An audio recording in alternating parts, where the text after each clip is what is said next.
just grab your seat, and then we are ready to go. And so let me introduce the speaker, Tessa Alexanian, to you. Tessa Alexanian studied at the University of Waterloo. She co-founded the East Bay Biosecurity Group and instigated the Catalyst Collaborative Biosecurity Summit. Tessa is now a Safety and Security Program Officer with the IGEM Foundation. At IGM, her work focuses on creating incentives and programs that encourage synthetic biology to develop in ways that are responsible, responsive, safe, and secure. After the talk, we have a Q&A, so just open your Swapcard app and just click on the event. Live discussion is called, and then under question, you can just add your questions and upvote, and I will later mention these questions in the Q&A. And now we have Tessa Alexanian with a talk titled Biosecurity, a Governance Perspective. Thanks so much.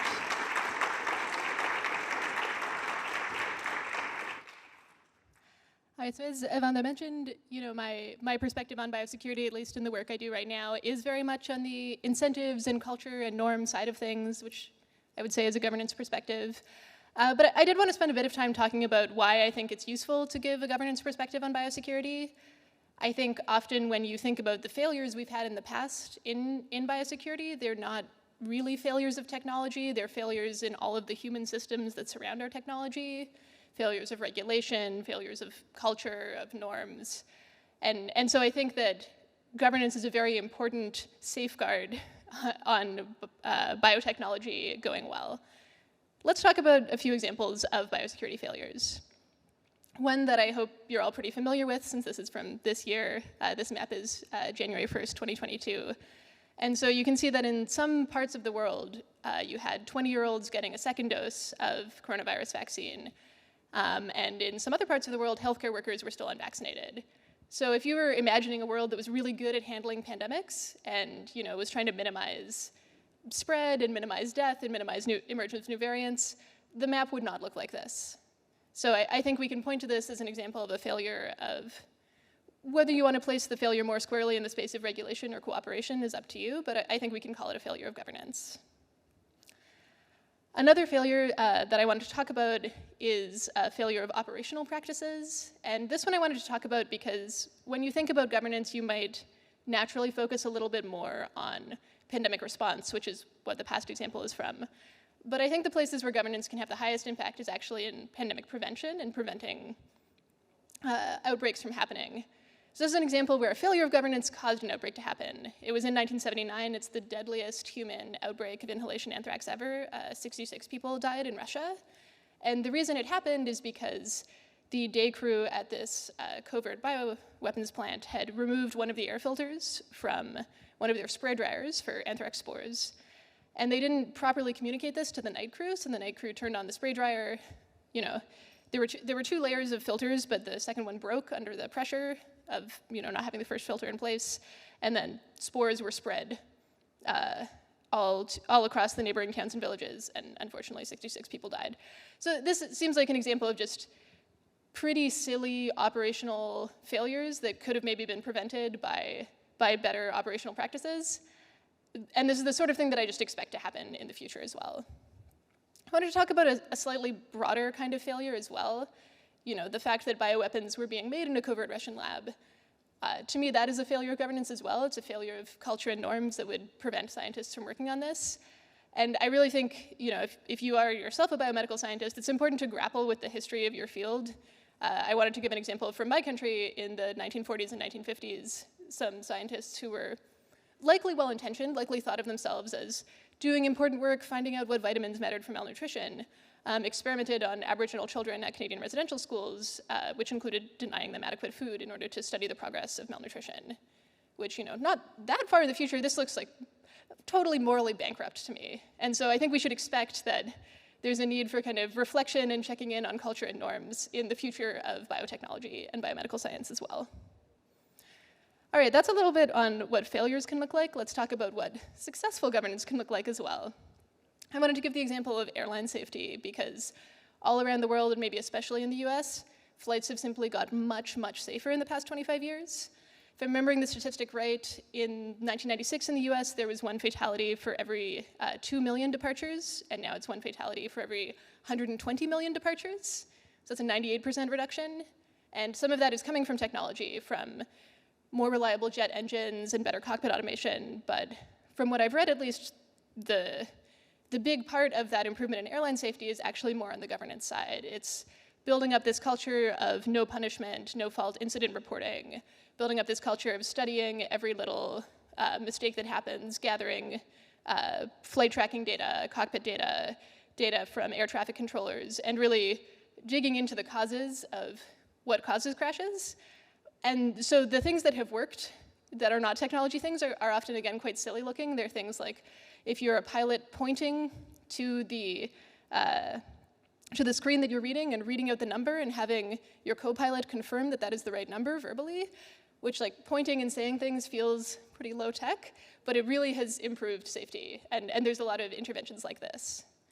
An example from bioscience that I wanted to give that's, again, more on that norms and culture side, because I care about that stuff a lot.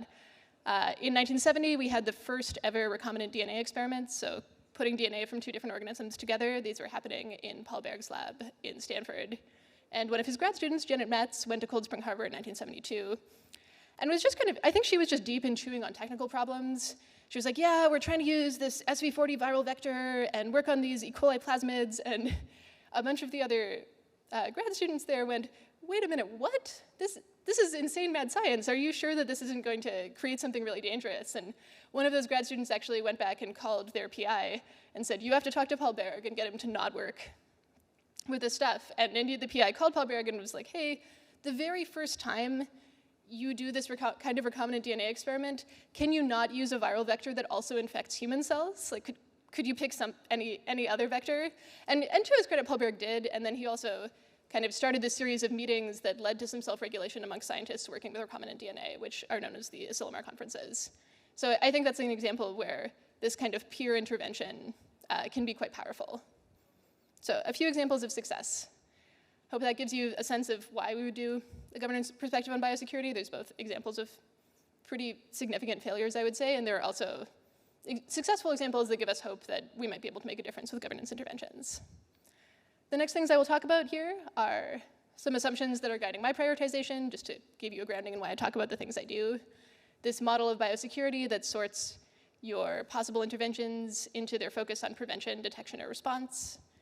A whole long list of governance projects, hopefully some of which get you, how about excited, at least interested in the space. And then if you do get interested in the space, a bit of a discussion about who should get involved and how you might get involved. So we're going to speed run these, but some super quick assumptions of mine are that pandemics are really bad. Hopefully after the past few years, I don't really have to defend that. COVID has been really miserable for me, even a person who had a relatively easy time of it. Unfortunately, I also think pandemics could be much worse. So just using the examples from coronaviruses, we know there are coronaviruses like SARS-1 and MERS that have a much higher fatality rate. I think pandemics could be much worse. And I also think pandemic risk can be reduced through this prevention, detection, response system that we'll talk about later. Your assumptions going into this might differ, so folks with a long-termist focus, and I would count myself among them, tend to focus on maybe rarer pandemic events that could be extremely, extremely bad, sort of threatening to civilization. If you have more of a well-being focus, I think there's a lot of very tractable, important interventions that are more in the world of scalable pandemic prevention, but less focused on those less likely but extreme events. If you're coming from a perspective thinking that transformative AI is coming soon, I don't know what this implies for biosecurity, to be honest. I feel confused about this myself. Maybe you focus on cyber biosecurity. Happy to talk about this afterwards if you have clever thoughts on this. But all this to say, I'm coming into this with my assumptions of how pandemics might be bad. You might come in with your own assumptions, but I think there are relevant governance interventions no matter what. So where do we locate those relevant governance interventions? Well, one model of biosecurity is that you can intervene at different times in preventing a really bad biological catastrophe. You can intervene at the prevention time, so this is simply pandemic pathogens are not released. The outbreak never happens. Then detection is, okay, the outbreak is happening, but it's not really bad yet, and we know about that, ideally quickly. We want to know about that quickly, we want to know about that pretty much as early as possible so that we can respond and contain the outbreaks. And so I would say that governance really shines in this prevention aspect. I think that's where there are maybe fewer viable technology interventions, but a lot of possible governance interventions. And just to dig a little more into the model there, I think you can think about governance interventions in terms of constraining the capabilities of people to build or release a dangerous pathogen. So this would be maybe preventing the development of technologies that could be easily misused or limiting the access to those technologies. And then I think you can also do it more on the shaping intent and motivation side. So this is convincing people that they wouldn't want to release a dangerous pathogen because they would get caught and get into trouble, just kind of that attribution part, or just there's no point because our detection and response systems are so good that there would be no need to. Talking about those detection and response systems, again, I think this is kind of where technology shines, and there is a technology perspective on biosecurity happening later today, so check that out if you're interested in these. But I do think governance can kind of accelerate or put the brakes on the successful deployment of technology. So I think my example of COVID-19 vaccine deployment earlier in this talk hopefully makes that point. All right, I've said a lot of things. We're gonna take a little brainstorm break.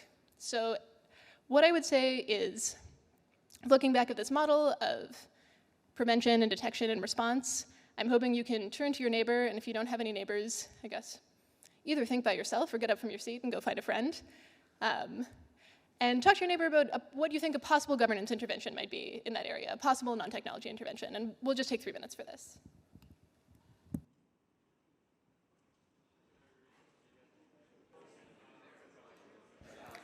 All right, thank you for doing this brainstorm break with each other.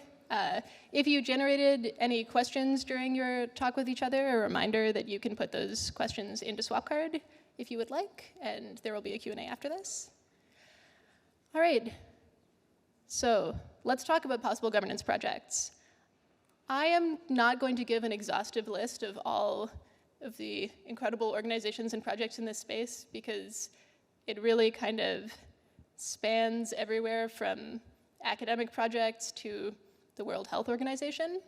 So I will do my best to give you a flavor for what kinds of things can be done in this space, and again, a flavor of how you might contribute. But if you get to the end of this and really want to know about a specific project or want to drill down into more details, either ask a question in Swapcard or come talk to me afterwards.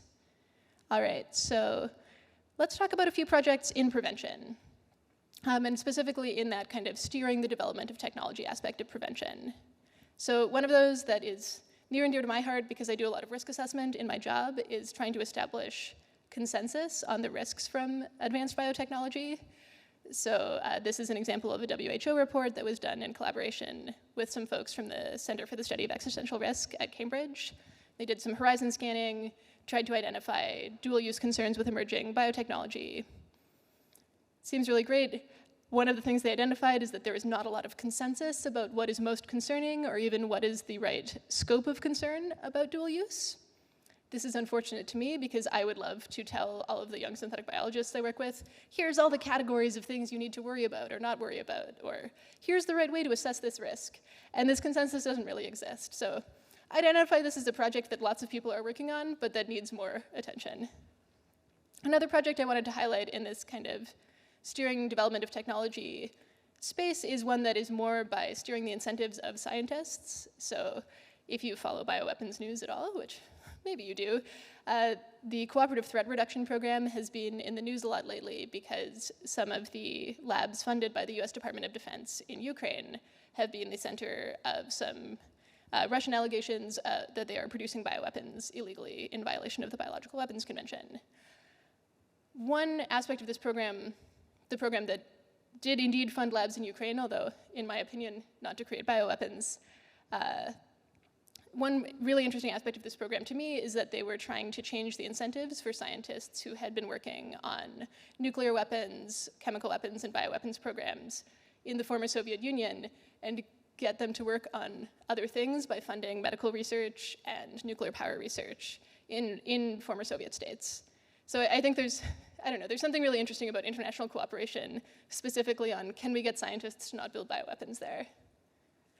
Other prevention projects. There's been a lot of talk about potential liability incentives for not releasing dangerous pathogens, not working with dangerous pathogens. I've heard proposals around catastrophe insurance, or maybe requiring people to have certain safety or security measures in place in their labs to get insured. I've also heard people exploring, can you do some kind of lawsuit against a lab that has a lab accident? Put a question mark here because I don't feel like I can point to a project and say, yes, this one's done. But I think a lot of people are working on this, and it seems like an exciting space, again, in prevention.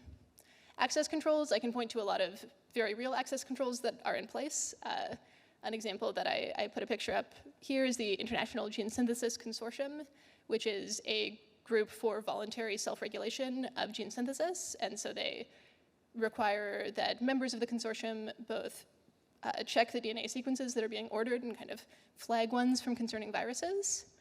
And they also screen the customers who are trying to get access and make sure that they are affiliated with a well-known institution doing relevant research, or follow up with them and get more information. And there's similar customer screening in place for culture repositories, for example. All right, then less on the constraining capabilities side, more on the shaping intent side. It would be cool if there were kind of proactive investigations under the Biological Weapons Convention. In practice, right now, the BWC receives these voluntary confidence-building measures from states parties, which is almost every state on the planet, that says, hey, we have a biodefense program, now you know about it, or we have a BSL-4 lab. But it doesn't do any monitoring or investigation itself of potential bioweapons facilities.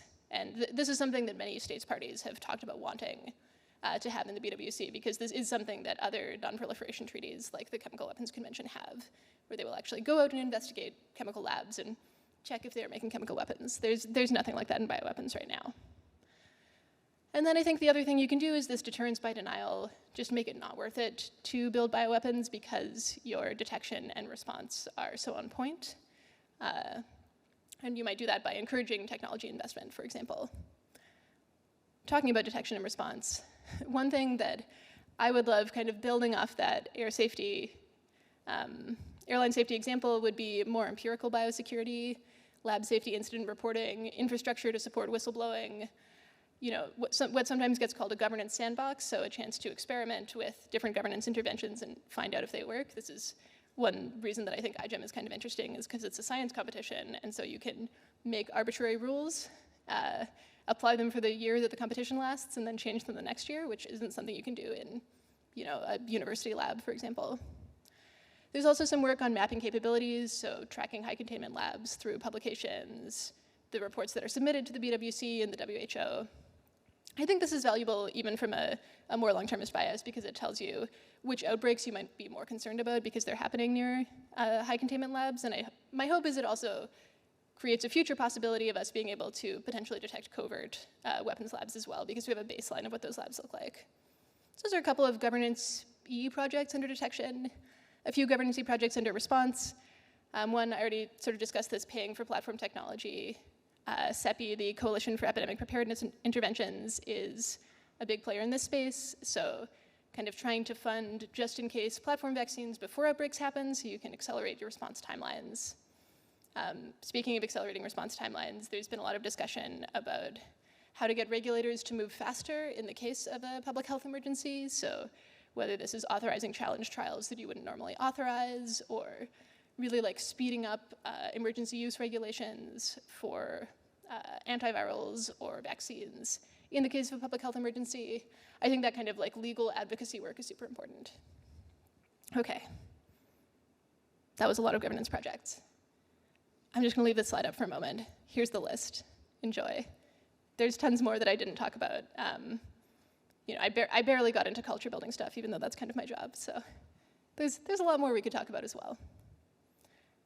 Coming up next, did any of these projects spark your interest? Who should get involved in this space, and how would one get involved?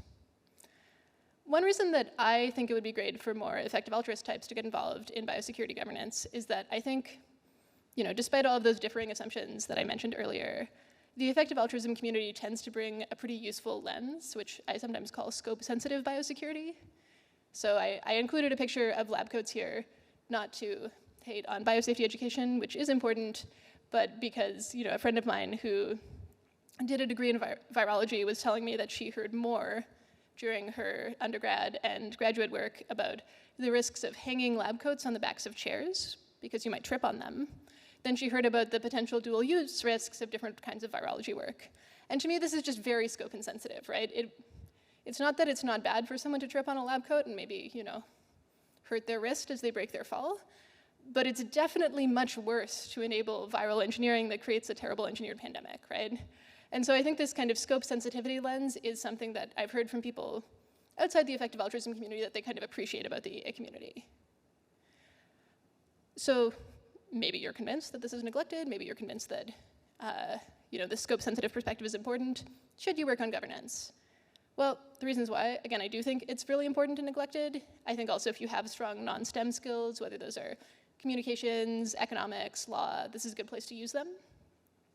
The reasons why you might not want to work on governance. These systems have slow feedback loops with hard to measure outputs. So I talked a bit about the Biological Weapons Convention and strengthening it. If we wanted to strengthen it, the unreal best case for it getting much stronger would be for that to happen within 5 years. And a 10-year timeline is more realistic and not that realistic, right? And so you're dealing with really super slow feedback loops. You're also often working on prevention, which means you have hard to measure outputs. It's hard to know if you successfully prevented something or if it just wouldn't have happened anyway.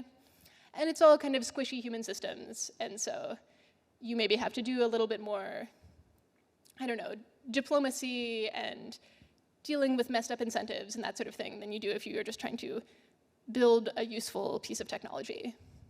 Something where, I don't know if it's really a reason why or why not, your mileage may vary, is there's a lot of coordination with people outside the effective altruism community working on biosecurity governance. To me, this is a good thing. I feel like I learn a lot of people, I pick up a lot from people, I pick up a lot of new perspectives. But I think it's fair to say your mileage may vary on this. All right, we're gonna take another brainstorm break. So I listed a bunch of projects, so many projects.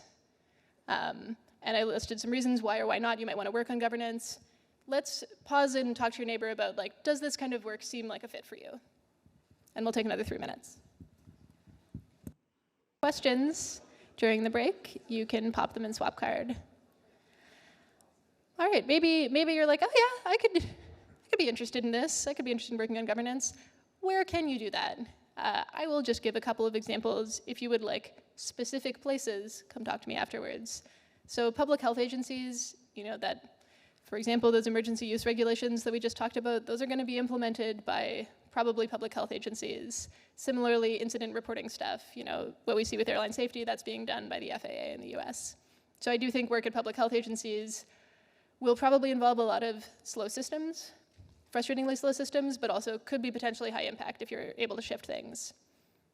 International organizations, getting a stronger BWC is an obvious example. Also, the WHO, in various ways, leads global public health responses and global laboratory biosafety and biosecurity. So I do think, again, if you can shift that very large organization, get them to do, scope-sensitive stuff, I think that's really great. And it's not to suggest that people aren't already doing that. You can also be embedded in industry. I think this is where some of that access to technology stuff is going to be done. So you could go work at a DNA synthesis company or a synthetic biology company and kind of encourage them to implement appropriate access controls. And in fact, many of these companies have dedicated biosecurity teams. Advocacy groups, there's a number of EA groups doing advocacy. The ones I pulled out here were One Day Sooner and the Pandemic Prevention Network and Guarding Against Pandemics, but that's just a short list. I think there's, if you don't want to embed yourself in the edifice of government, but you want to convince government to do stuff, you can maybe go join an advocacy group. Similarly, think tanks and research institutes, I think, have some of this power. I've highlighted a couple of US think tanks and research institutes that do biosecurity governance, the Nuclear Threat Initiative, the Center for Health Security at Johns Hopkins, the Council on Strategic Risks. There's also a lot of European think tanks and research institutes, and UK, which is no longer Europe, but CEPI, who I mentioned earlier, they're headquartered in Oslo. CIPRI is the Stockholm Institute for Peace Research, I think. And then there's the Future of Humanity Institute and the Center for the Study of Existential Risk in the UK. I just wanted to highlight this also isn't only happening in the West. The Shenzhen Center for Biosafety Research and Strategy is setting a lot of this stuff for China. So I do think also you can be embedded in an academic institute and then end up having a big influence on policy and regulation. How can you get involved? If if you think you might want to end up working in one of these spaces. I think like learning and networking are probably the two top bits, and I'll talk about those more on the next slide. The other little bits of advice I would give is maybe don't take unilateral action. I do think that biosecurity is a space where there is a lot of risk of being a well-intentioned person and doing harm, which is why I put the picture back up of the unethical biomedical experimentation. I think there are not only ethical hazards, but very real kind of information capability hazards here. So, if you're doing stuff, don't take unilateral action. Get feedback from people. I also think it's important to be nice, and it's important to collaborate well outside the effective altruism community because, again, governance is ultimately these huge human systems. They're going to involve a lot of humans who are not in this community, and you should be nice to them and collaborate with them. All right, so under learning and networking, which I said I would talk about more, you can run fit tests and kind of build up your skills. So there's a number of fellowships you could try, the kind of triumvirate of Sari, Cherry, and Carey. You can intern at places like NTI or the BWC Implementation Support Unit. One thing I would really recommend trying out, it should start running early next year, is that NTI and the Next Generation for Global Health Security initiative, they run this Next Generation for Biosecurity competition. I would strongly encourage you to enter it. It's sort of a policy essay writing contest that happens once a year. For networking, I would really encourage you, especially if you're a more junior person, to look for mentorship. The EA Forum has just launched this test where you can chat with a biosecurity professional. There's this program called Magnify Mentoring, which I believe focuses on underrepresented groups within EA, but I think they have a pretty broad mandate. So obviously networking at EAGs, you're all here, so you kind of got that one checked. And I also want to say mentors from outside of the effective altruism community are also super important. A lot of my greatest mentors are not in this community. This was a governance perspective on biosecurity. I guess I just want to finish off by saying, I would really like us to succeed. I think the futures in which we fail to prevent terrible pandemics are often futures where we have failed at biosecurity governance. And I don't really feel like we're succeeding right now. I sort of listed all of these projects. There's a lot of them that I'm really excited about, but I feel like in my adequate world, we would have a really strong BWC, and we would have consensus on dual use risks, and we would have amazing emergency use regulations for pandemics, and we don't have those things right now. So really, I would like us to succeed. I don't feel like we're exactly succeeding right now. And I would really like us to get to the beautiful solar punk future where we have amazing biotechnology and we're living nice lives. And I think biosecurity governance is an important part of that story. So if you're motivated to work on it, come talk to me. Thanks.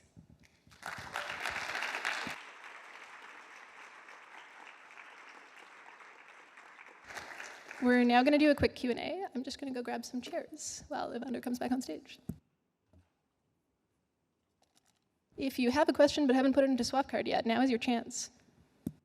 Yeah, and you can also copy it to the questions part. I saw there are some in the chat. Yeah, you can only the questions. You can only upload the questions.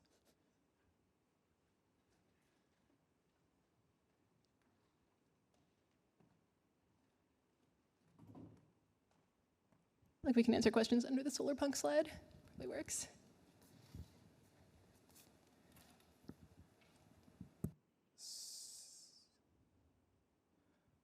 Okay, let's start with the first question. Can you say a few more words about promising work on cultural change? Yeah. So one thing, I mentioned that Tianjin Center for Biosafety Strategy in China, they have recently released this Tianjin guidelines in collaboration with Johns Hopkins Center for Health Security on global codes of conduct for life scientists, which is kind of meant to help different countries and institutions implement their own code of conduct.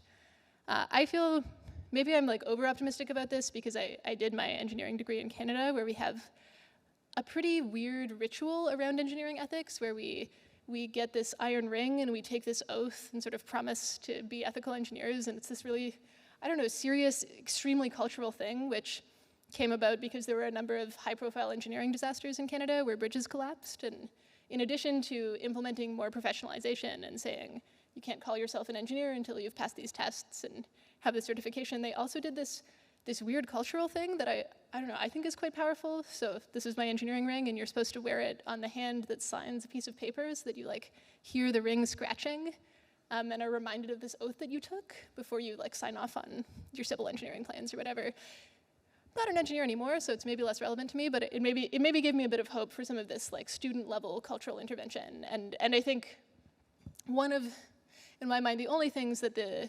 BWC meeting that's coming up in November, December that they're likely to agree on is to try to adopt these Shenzhen guidelines more broadly.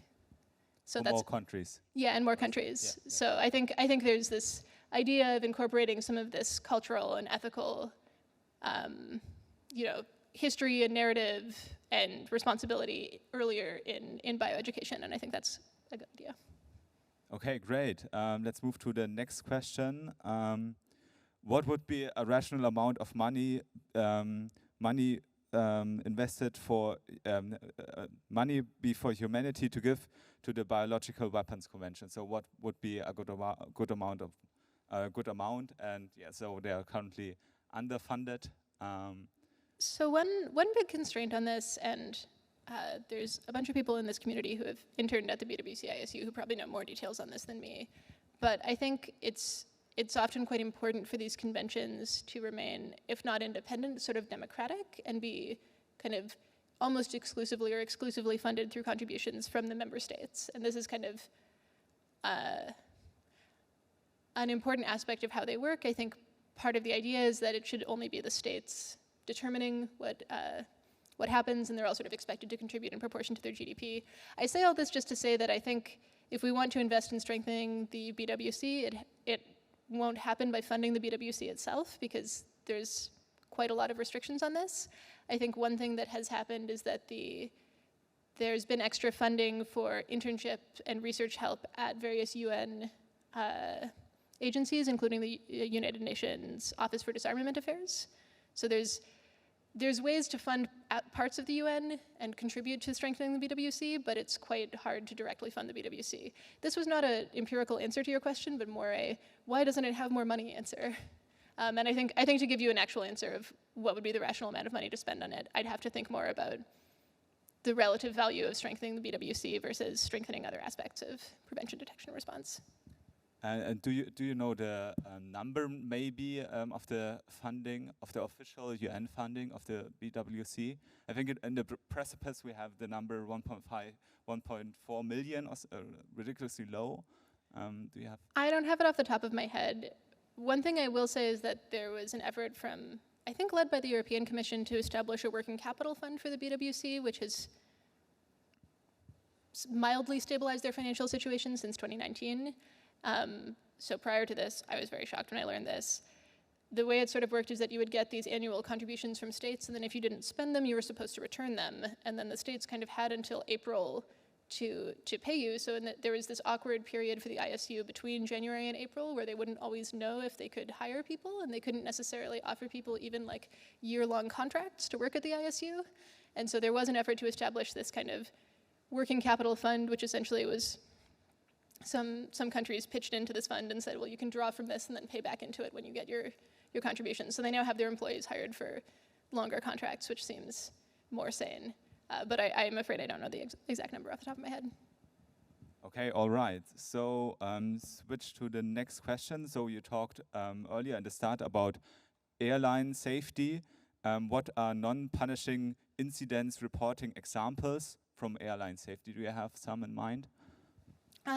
So I recently read this article called The Airline Safety Revolution in the Wall Street Journal. So if you want to just like read a bunch about this, it's from someone who's in the middle of writing a book on it. And it was quite good. So examples do include plane crashes, right? It's not that there's been 0 plane crashes in the US since this policy was introduced. It's sort of been gradually decreasing. And so what you would do is you would interview everyone who was in the cockpit at the time and kind of find out what happened. And this is how they started identifying those patterns of, oh, people are like miscalibrating the altitude adjustments on their computer. And so then you can address that by, improving your cockpit automation, but also by let's point at the computer and make sure we have entered the right information. So I guess what I would say is it's I don't have super specific high profile examples. It's more like a interview everyone involved in the situation, and they can't get fired for saying what they did, which I think is an interesting consideration as well. I think that's raised criticism from some people of like, oh, this is just a get out of jail free card for like pilots who are really bad at their jobs. But my guess is it's cost benefited. Finding out exactly what drives all of these accidents is cost benefited for, even if that cost is having a few pilots stay on in their jobs who you would maybe prefer not to be flying planes. And following up on that, what are the mechanisms for incentivizing the reporting? Maybe could biosecurity learn about these mechanisms? Maybe. Yeah. So I guess one thing that is true in airline safety and not as true in biosecurity is that there are strong economic incentives to not mess up. So, after high-profile plane crashes, especially as plane crashes became less frequent, the economic impact of a single plane crash on a particular airline carrier became much higher. So, if you are, Delta Airlines and you have a plane crash, you're looking at losing billions of dollars because people will choose not to fly with you because now the events have become so much rarer. And so I think we don't really have the same conditions in biosecurity where, for example, the funding structures for labs are not dependent on their biosecurity practices or aren't dependent on having a certain record of not having laboratory accidents. So there are, for example, speak to Canada, if you work in a high containment lab in Canada and you have an accident, there are requirements for reporting that incident, but my understanding is they're not like well collated into an easy to navigate shared database where we can identify the root causes of them. And again, there's not really that set of economic incentives to force that, which I think is why people get excited about some of this liability insurance, or like, again, potentially like holding these labs liable for damages, is that it might be a way to create some of those economic incentives. Okay, great. So let's move to the next question. What is more neglected, work on governance or technology?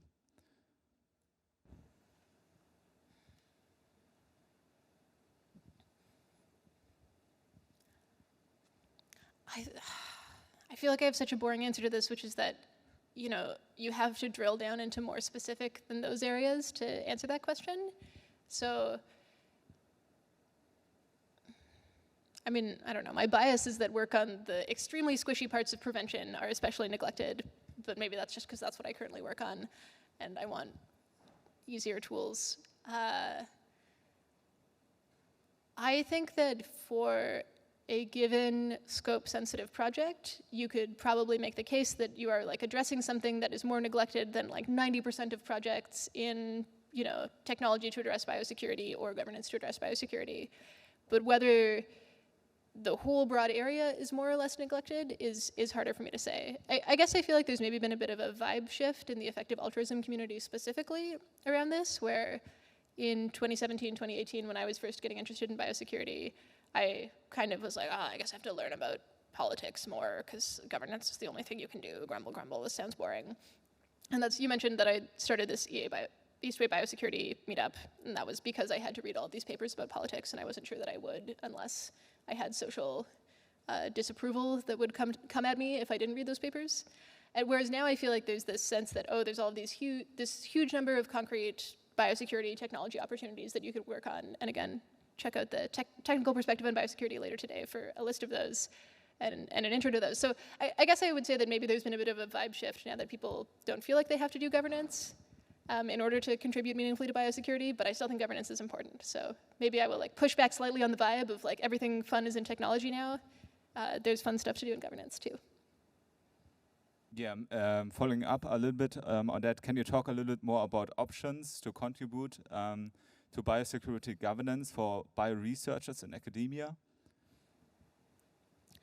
Yeah, so if you are a technical biology researcher, I guess the places I see you being able to contribute to biosecurity governance are a fewfold. One is that you could get involved in science diplomacy. A lot of scientists who go and get involved in and consult as technical experts to the WHO or to the Biological Weapons Convention. That's not their full-time job. Their full-time job is being a professor or something. So I think you could go and provide your expertise. I remember being really shocked the first time I went to the Biological Weapons Convention. I had pretty recently been a student and went and was kind of surprised that all of the diplomats were like asking me what I thought about CRISPR, because they didn't know that much about it, because it's not their full-time job to follow science. And so I think you can go and provide quite a lot of useful expertise if you make yourself available to some of the people making these regulatory decisions, and I think that can be quite powerful and can be kind of within the scope of a volunteer side job that you do. And I think there's all these kind of regulatory committees that you can go try to sit on and influence. Other things for life scientists, I guess also like thinking about the incident reporting culture, operating practices, dual use risk assessment culture at your own institution as well. I certainly have seen cases where one person who is really a stickler about lab safety made the entire lab that they were in a lot safer.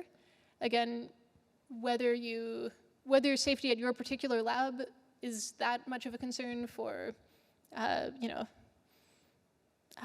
pandemic prevention depends a lot on what you work on. But I think it might be, if you're looking for sort of a small scale experiment to run, I think, can I influence the culture of my lab might be kind of interesting. Okay, yeah. So the last question for this session would be, what are promising approaches to develop verification capabilities of the BWC? What are bottlenecks? Yeah, I would totally recommend, if you're interested in this issue, checking out this report that UNIDIR, the UN Office of Disarmament Research, I don't know what the I is, put out recently called Back to the Future for Verification, I think. If you enter those terms into Google, you will find the report. And they were writing about how the technology landscape has changed a lot since the question of verification was last addressed, at least in technical detail. My boss, Piers Millett, he worked on that original technical investigation, and he always likes to joke that they wrote their report on a typewriter. And that was the last time that there was a big sustained investigation into verification. So I think there's a lot of promising things that have changed since then. Verdi points to how synthesis and sequencing have gotten much cheaper, but I think this starts to create the possibility of doing passive monitoring of high containment labs, for example, which just wouldn't have been very realistic in 1996, right? Mm-hmm. So I think there's a lot of exciting technical options. I think we might start to see some like multilateral or bilateral agreements where countries are sort of voluntarily investigating each other's labs to test this kind of thing out. That said, a lot of this stuff seems like it's still in that kind of not quite ready for a policymaker to adopt it because it's not quite tested enough space. And so I guess if you're also a technical person, I would say one thing you could work on in the space of prevention is testing whether possible investigative mechanisms, whether that's using remote sensing or using, again, kind of passive monitoring of air vents or things like that, whether these actually work. Because if you could hand over a report to the hoped-for technical commission that is looking at verification at the BWC and say, yes, this is how you would design the system to actually work, that would be really helpful. And I think that doesn't quite exist right now. So there's been great technical progress. There's a possibility of having these kind of adoption-ready measures that would assist with investigations, both sort of ongoing monitoring and like post-accusation investigations of biolabs, but it's not quite stitched together yet. So yeah, one bottleneck, the proposals aren't quite concrete enough, and then the other bottleneck is just that there's immense disagreement about what the purpose of verification is and what we should hope for from a verification mechanism that is part of the Biological Weapons Convention. So some people want to just go back to the contentious document that might be an exaggeration to say close to being passed in 2001, but that had been heavily negotiated in 2001. And some people say, oh, we need to tear this up. And some people say, unlike with chemical weapons, true verification where you have a yes or no, this is definitely a bioweapon facility or definitely not, is just impossible with the biosciences because so much stuff can be used for dual purposes. And so some people say you can't even use the word verification. You have to say, assurance of compliance or something. So lots of bottlenecks as well. That was a disorganized answer, but I hope you learned something.